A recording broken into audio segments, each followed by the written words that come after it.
Thank you all for the invitation to come to Owensboro. Thank you, Jim. You're welcome. And the entire family here at the Owensboro Community and Technical College. You know, back in the late 70s, I spent about 10 years working at what's called the Lexington Community College. That's when the colleges were all under the university community college system. Worked there about 10 years as the director of community education. And as Jim said, I'm going tomorrow to speak at the community college in Somerset. So I have a special affection, if you will, for community college staff and administration, and especially the students. So I want to thank all the students who are here today, who've taken time out of their class schedule, lunch schedule, Facebooking schedule, to be here. Now, I want to have a couple of questions, a show of hands. How many of you all in here are involved in the food movement? I see 3, 4, 5 hands. Okay. Well, if nothing else I say has any meaning to you, I would like for you all to recognize that we're all involved in the food movement because we all eat, we buy food, some of us prepare food, cook food, and most all of us waste food. So we're involved in the entire food system. But by virtue of our way of thinking, based upon what we call Newtonian Cartesian view of the world, things being separate, dichotomized, disconnected, then we've been told, or we accept the notion that we're not involved in the food movement. Now, my dear friend Wendell Berry, one of his quotes is that eating is an agricultural act. See, I believe that everyone should learn how to grow food. See, I believe that every child, beginning at about 2.5 and 3 years old in preschool, at least K through 12, if not beyond, ought to have a garden or a farm, but a garden that's woven into their entire curriculum, where students are writing new music, performing new plays, new theater, new poetry about food. It's involved in the sciences, the math, the languages, learning the cultures of food. That's what I believe. This movement is called different things. My dear friend Will Allen in Milwaukee, who formed what's called Growing Power some 20 years ago, calls it the Good Food Revolution. Some call it the sustainable food movement, the local food movement, the food security, the food justice movement, the food sovereignty movement. There are all kinds of words that get used to describe the movement. But I hope when you go to another presentation about food and someone asks you, who's involved in the food movement? Can I have a show of hands again? Thank you. I can go home now. Wrong button.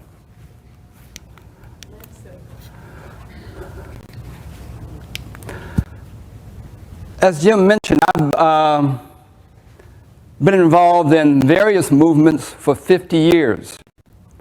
I began as a 10-year-old in the civil rights movement, sitting down, picketing, wading in, and things like that during the early 60s. And have been involved in the last 50 years in about every movement that we've had in this country. But I believe now that the movement towards creating sustainable communities encompasses all those movements. And I'll try as best I can to integrate the various wisdoms.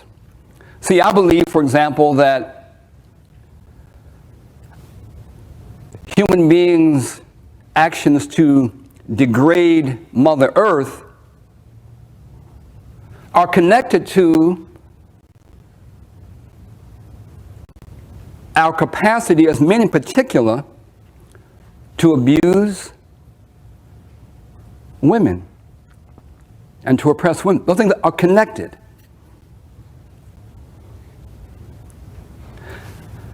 Now, of course, the first food isn't that luscious carrot or hamburger, but the first food is when we're in the womb and the mother is carrying us. So our work must be to say, how well are we nurturing, protecting, educating women who provide the first food in the womb? That environment is sacred and must be protected and fed the most nourishing of food. When we come out, I maintain that the first best local food is breast milk. I have 5 kids. My wife and I, well, I'll say my wife, breastfed all 5 of them. And we spent many years trying to encourage breastfeeding among friends and family. But oftentimes you don't hear words about breast milk being part of the local food movement because of this way of thinking that's like based upon things being disconnected. So I hope that one thing that you would draw from my talk today is this idea of a need to think holistically, to think quantumly, developing our capacity to think about quantum science of things being all connected, interdependent, and all from the same source.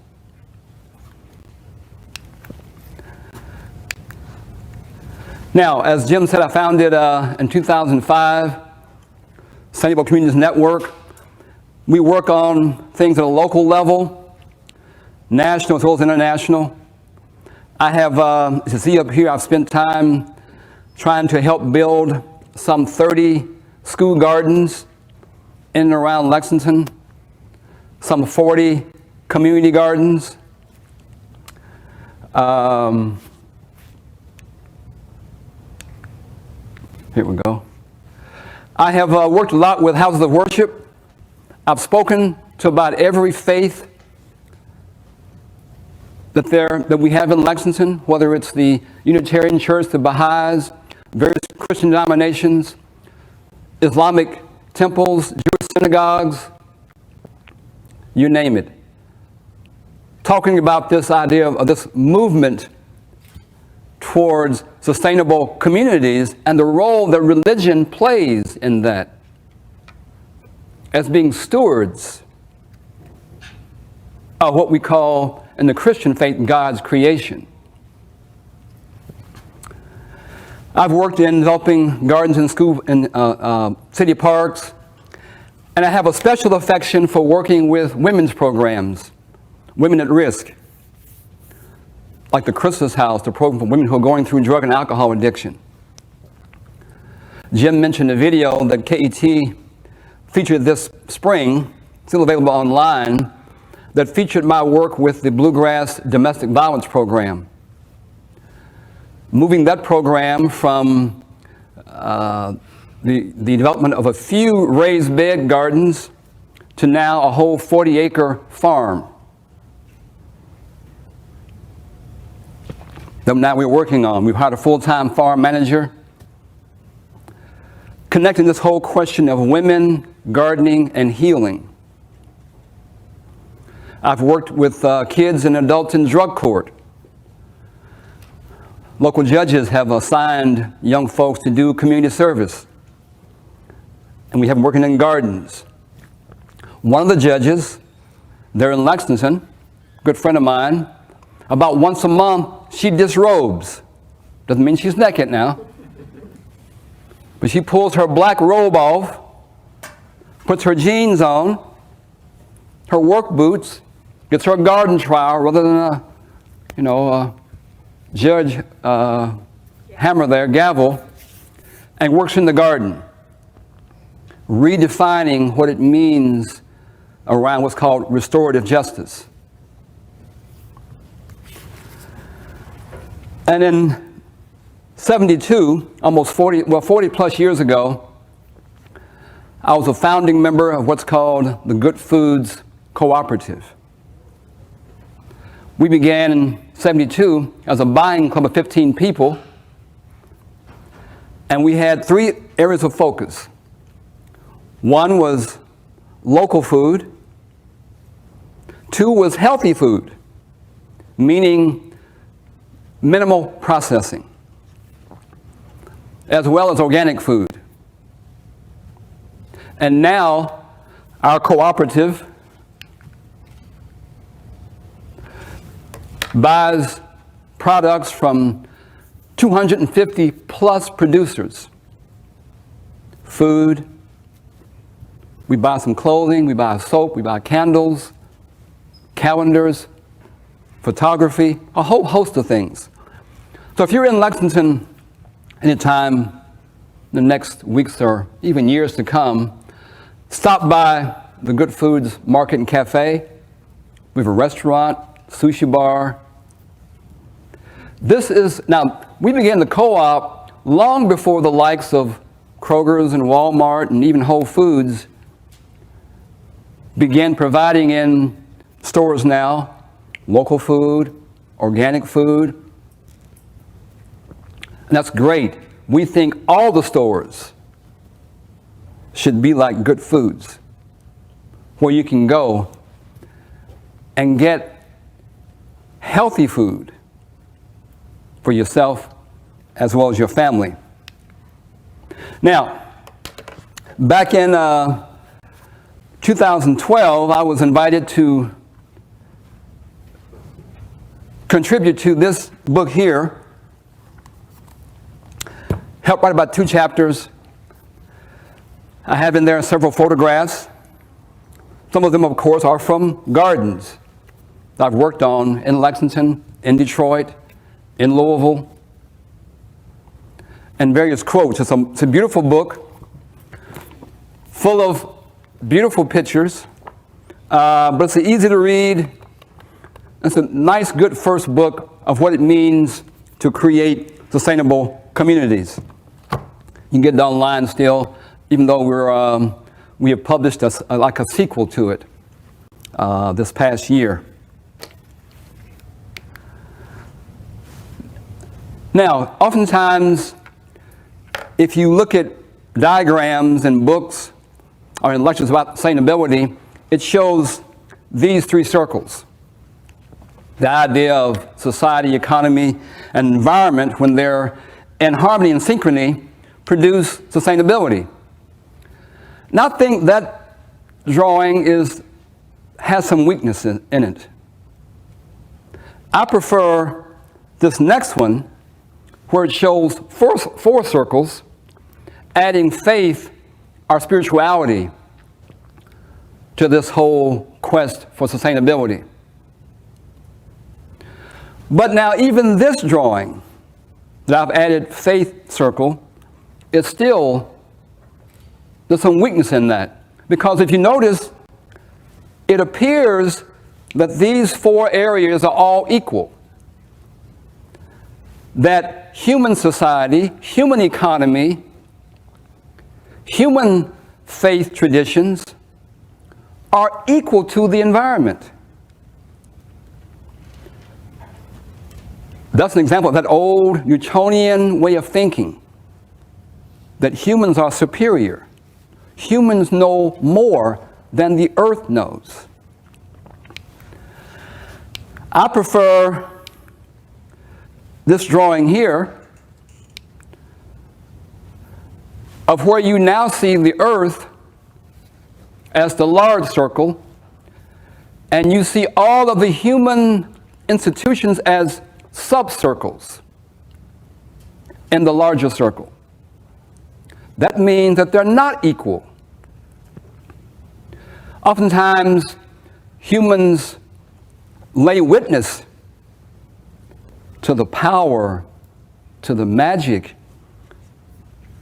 to the profound force of nature that tells us that we think we know it all, but we really don't.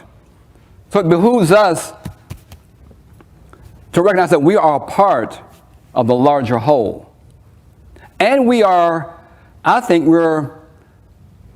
we were given life as a species to be stewards of the earth, to be protectors of the earth.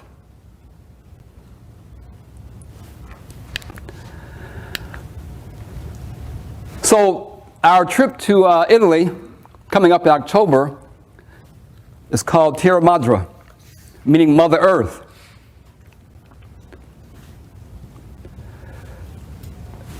This is our home, only one that I know of, even though I heard that there were scientists who were trying to fashion a spaceship to go up and go to Mars and try to grow food. Now, I believe that there are all kinds of people on this earth that we are related to. There are human people, there's air people, water people, rock people, plant people, animal people, and we're all related. I'm going to ask two more questions before I proceed. How many people in here, show of hands please, feel a very close connection with the environment? Oh, okay. Tell me why. We're all stardust. We're all stardust. We are condensed in human form. He's a quantum thinker. Who else raised their hand? Absolutely. Why else? Close to nature. Tell me why. Or close to the environment. Because everything we make comes from the earth. Yes. Yes. You know, you all are a good group, I must say. When I ask that question, typically, this kind of audience of maybe 100 people, 2 hands go up. But here I saw about 25 hands. Now, what I used to say is that, let me test how close we are to the environment, okay?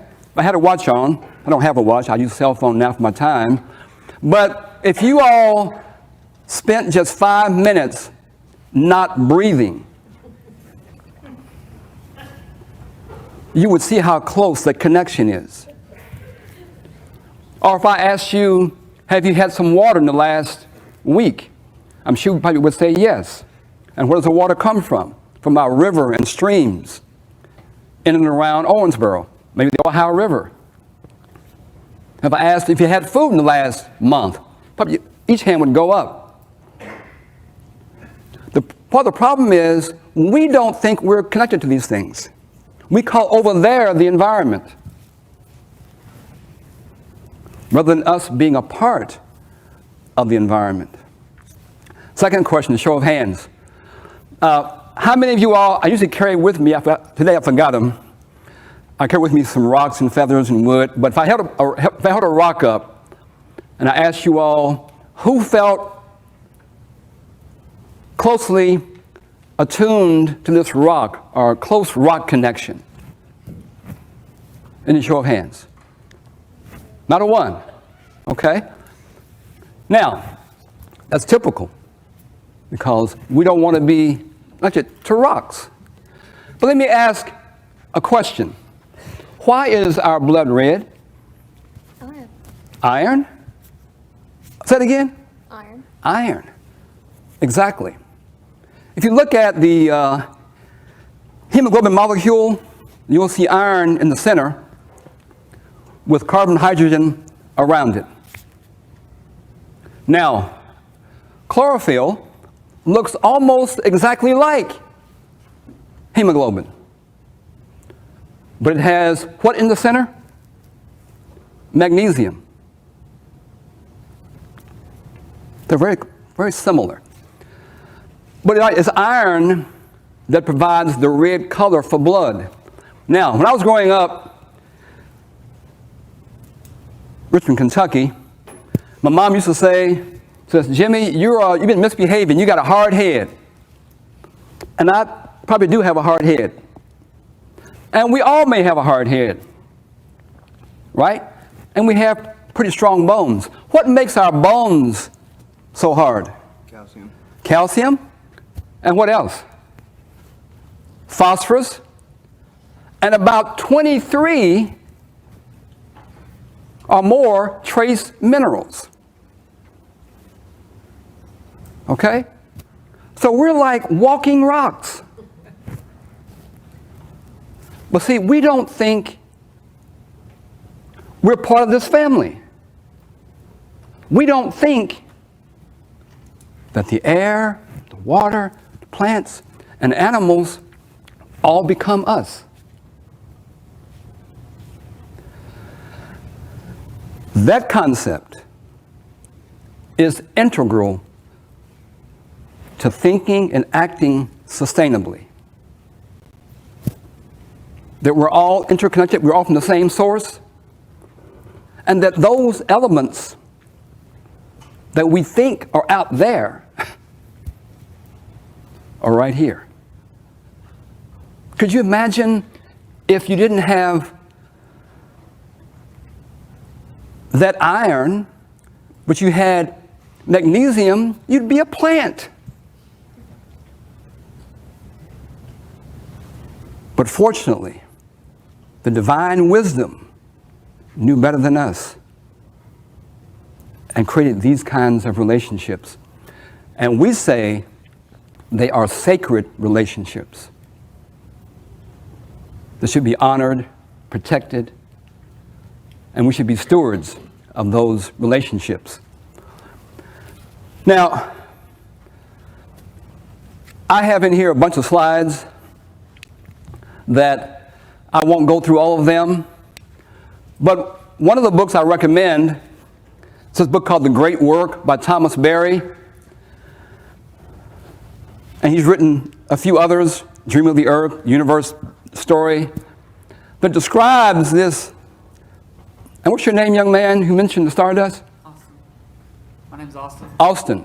Man, I'm going to give you a hand, Austin, okay? Within this book, Thomas Berry talks about the sense of universe story and stardust exploding out, condensing. See, I maintain that because we're stardust and we're all divine lights,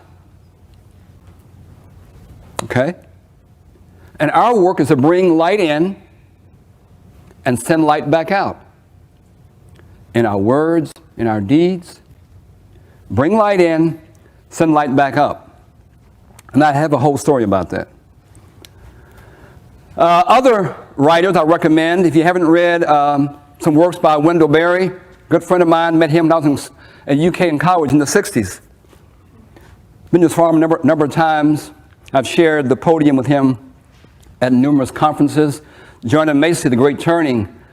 My good friend Elizabeth Sartorius, Earth Dance. If you want to see one of the most beautiful websites on the net, go to her website, Elizabeth Sartorius. Beautiful website. And there are many other writers I recommend as well. This book right here called Planet U. Even though this is a community college, and the book title talks about universities, I recommend this book as part of your reading material. It's called Planet U: Rethinking the World as If the Earth Mattered. It takes a look at universities and colleges, their curriculum, how it's structured, the things they do, how students get taught, and it then projects if a university or a college cared about the earth, here's what it might do with its students, faculty, and staff. Marvelous book I recommend, based upon the idea of quantum science. Einstein says that we're all part of this web of existence. We're all interdependent.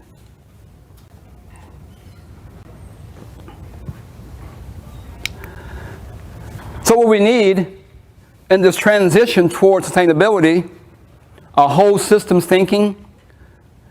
The likes of Einstein, Madame Curie, Max Planck, Niels Bohr, and so forth gave us this idea of quantum science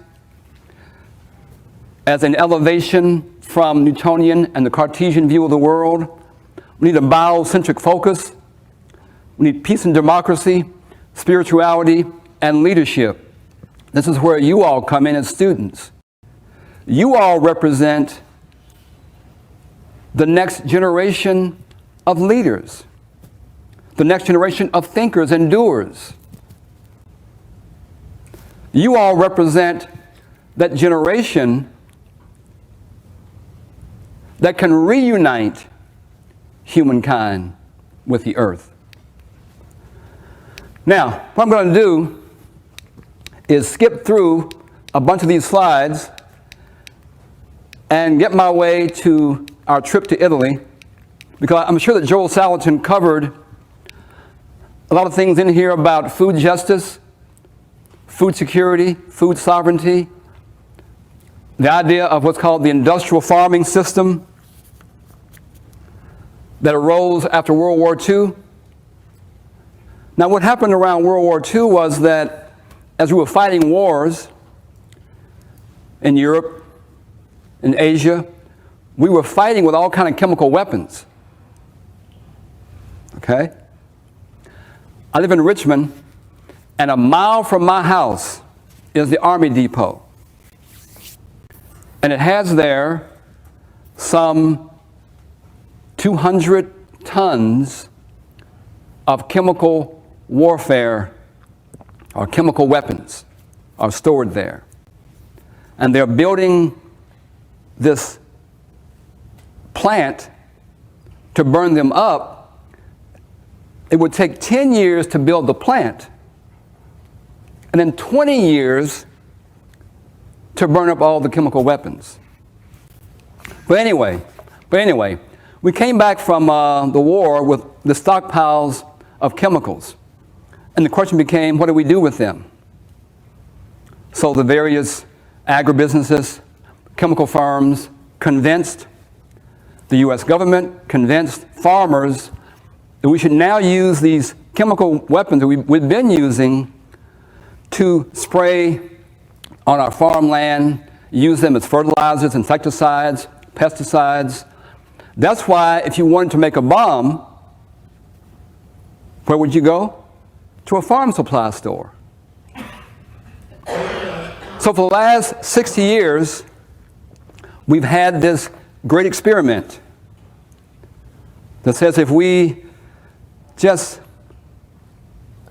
cover the soil with all kinds of fossil fuel-based fertilizers, pesticides, insecticides,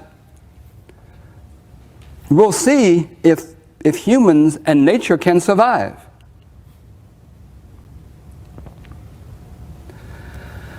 And we've witnessed the last 60 years of what's called industrial agriculture. Yes, we've seen, certainly, lots of production. My family owns, in Muhlenberg County, in Greenville, an 800-acre farm. 800 acres. And we've been farming conventionally since the 1800s, or since World War II. My sons and I and other cousins are trying to take the farm in transition to more sustainable practices, because the ground has lost its fertility. We have lost topsoil into the creeks going to the Green River. We've had different kinds of family sickness and illness.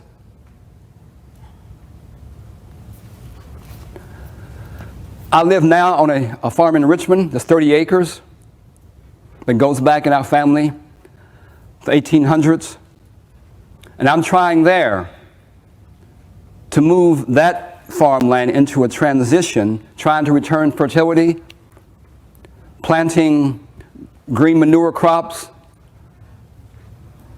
planting native grasses and flowers, trying to bring back the pollinators, the bees, the butterflies, things like that, because there were very few, if any, around. So we're in transition. And many of you all here probably are sons and daughters of farmers. Maybe you all are farmers. So I respect what you do. Respect the work of your parents and grandparents. But I would encourage you to think about this need for this transition, moving away from industrial agriculture, fossil fuel-based agriculture, to a more sustainable practice. And that movement is occurring locally, here and around Owensboro, throughout Kentucky. UK recently, about 4 or 5 years ago, developed its own sustainable agriculture program. It's a global movement. Now, I'm going to do a personal journey. I meet people all the time who are opposed to this idea of not using fossil fuel-based fertilizers, chemicals, Agent Orange, other kinds of sprays. They're opposed to the idea of, they call it going back to back-breaking work. They think it won't work. They say, we're feeding the world. We're producing tons and tons of food. But you know, we said something very similar 200 years ago. We said in the South, right here in Owensboro, we said we can't do agriculture without free labor, but enslaved people. It won't work, it will collapse. And we fought a war about that. But we proved that you could do farming and agriculture globally without enslaving millions of people. So in a similar way, we're faced with a similar kind of challenge to think differently. Not to defend the past, but to be architects of the future. That's your role as students. You're all architects of the future, and whatever role you might play it in. Now, if I can quickly, Jim mentioned that I'm wearing this shirt that is a shirt that I made up a few days ago. That here we go. 5 Kentuckians, including myself, applied to go to Italy, and I'm leaving Sunday, for this wonderful, wonderful international gathering of food activists. and we say that we're all food activists. It's a project that is sponsored by the International Slow Food Movement. People here are familiar with slow food? The concept, slow food, the organization? Okay.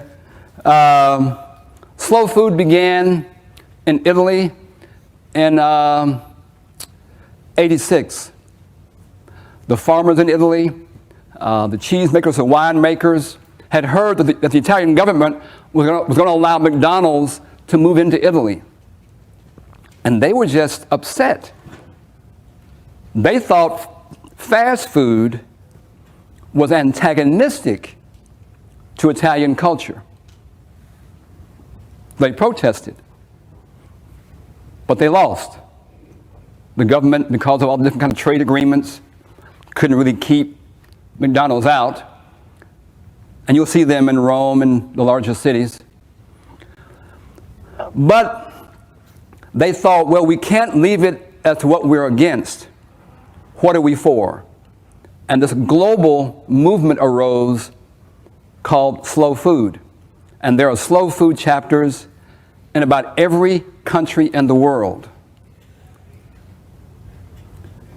Kentucky has several chapters. And we hope that Owensboro, if you don't already, maybe the college will develop a chapter of slow food. So the International Slow Food Movement sponsors every 2 years this event called Terra Madre. It's a project that supports small farmers, small producers all around the world. It's a network of some 5,000 food producers. It's an event that occurs every 2 years. And it's a worldview based upon food and agriculture that's practiced in connection with the earth's systems and wisdom. That's Terra Madre. A guy named Carlo Petrini is still the founder, or still the president, as well as the founder. And he and some of his associates years ago said that slow food stands for three things: food that is good, clean, and fair. Real simple. Good meaning tastes good, delicious, right? Shouldn't food taste good? Absolutely. Clean meaning food that is produced, grown, transported, sold, disposed of, that doesn't affect the environment or people who are growing and processing the food. Clean.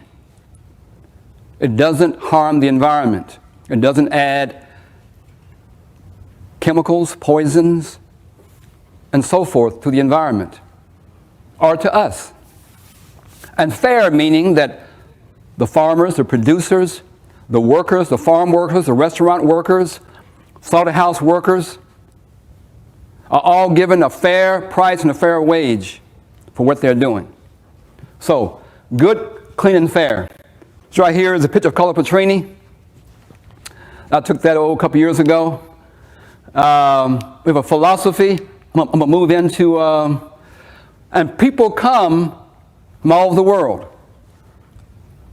When we were there in 2012, we had about 6,000 delegates from 154 countries.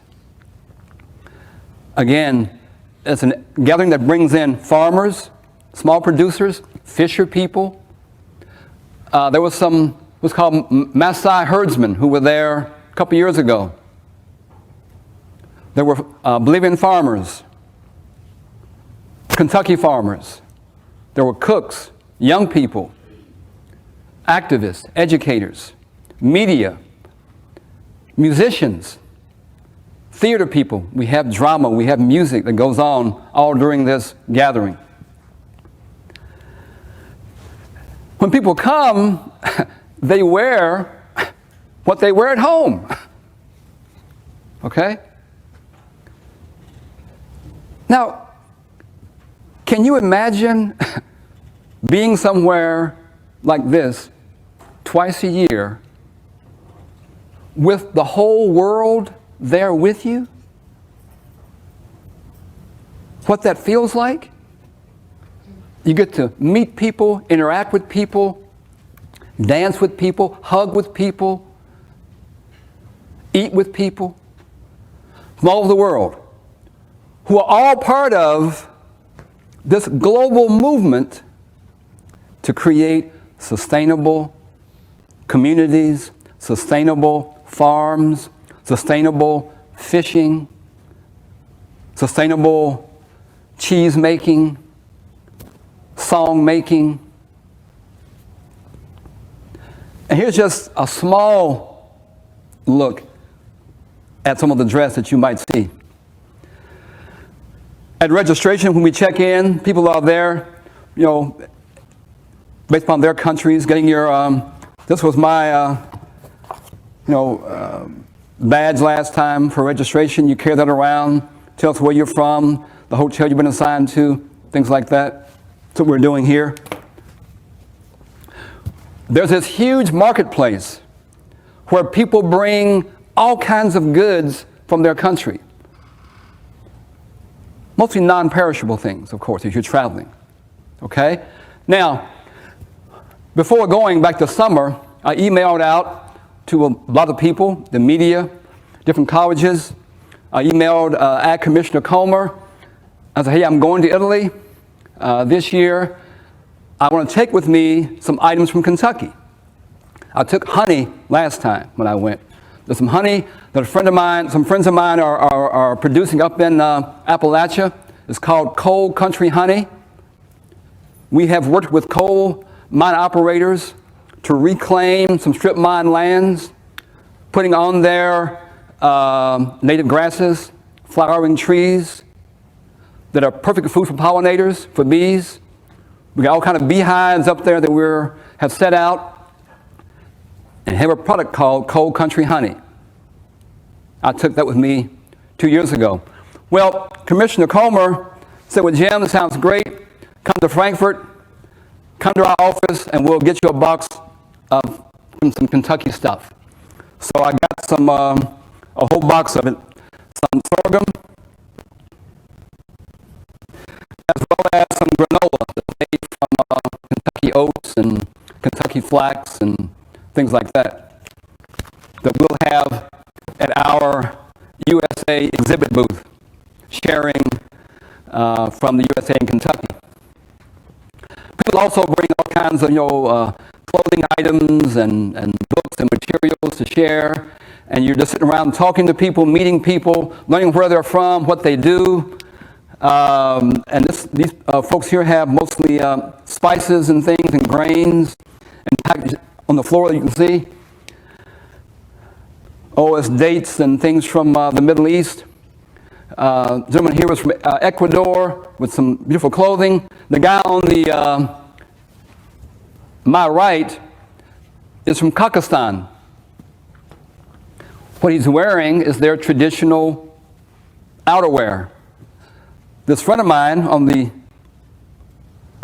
on your right is a friend of mine from, I think he's from Kansas, from the USA. He wanted to pose with his new friend from Pakistan. Other images, the folks here are from India. If you're familiar with Vandana Shiva from India, this is her organization. She comes every year as part of the International Council. Lady on the right is from, I think from Bolivia. Gentleman, I think, is from the Amazon.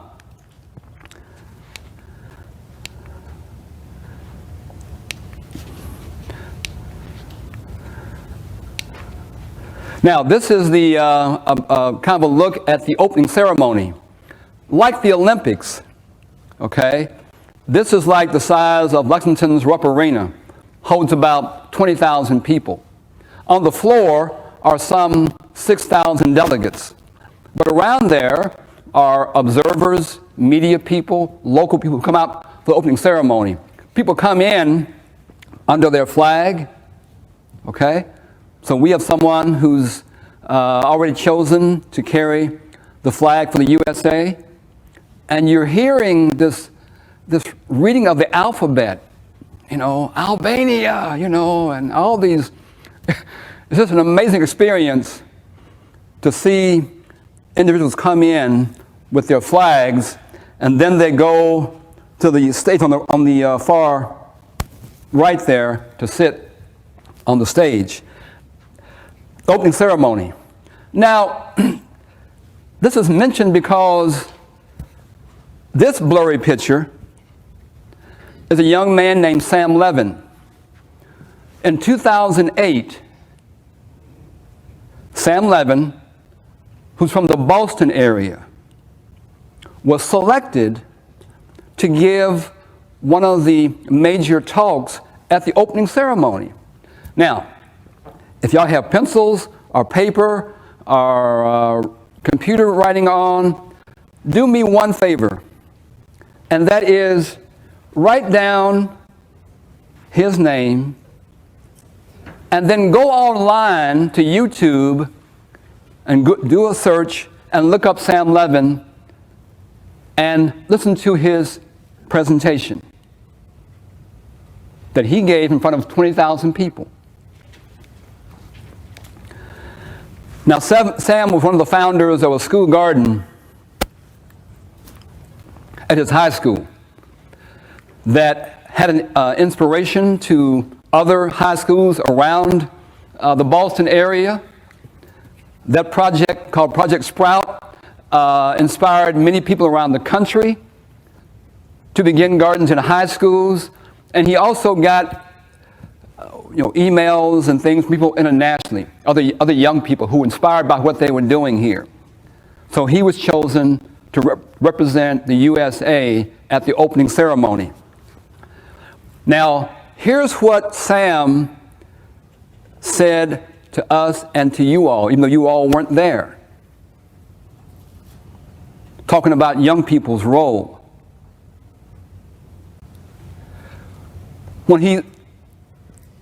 As he was talking and got to the end, I was crying. What he was saying. Here's his last quote. Sam says to the adults that what all of you all have started is an unbelievable beginning to a powerful revolution. But I know that all of you all are wondering if my generation, you all as young people, if my generation will be able to continue that revolution and carry it to the extent of its mission. I'm here today because I want you to know that we get it. We'll be the generation that reunites humankind with the earth.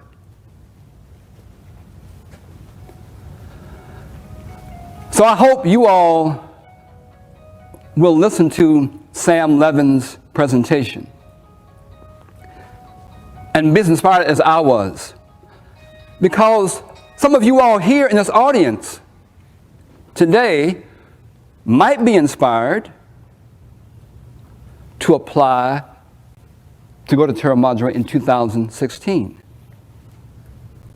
Maybe your work on your farm or in the ag program here at the community college, or your work with women's programs, or your work to support the farmers market, or your work to bring farm to school to the community college. You never know. But part of my mission in coming here today and going to Somerset is to provide information about this experience and to inspire you to become even more involved in the food movement.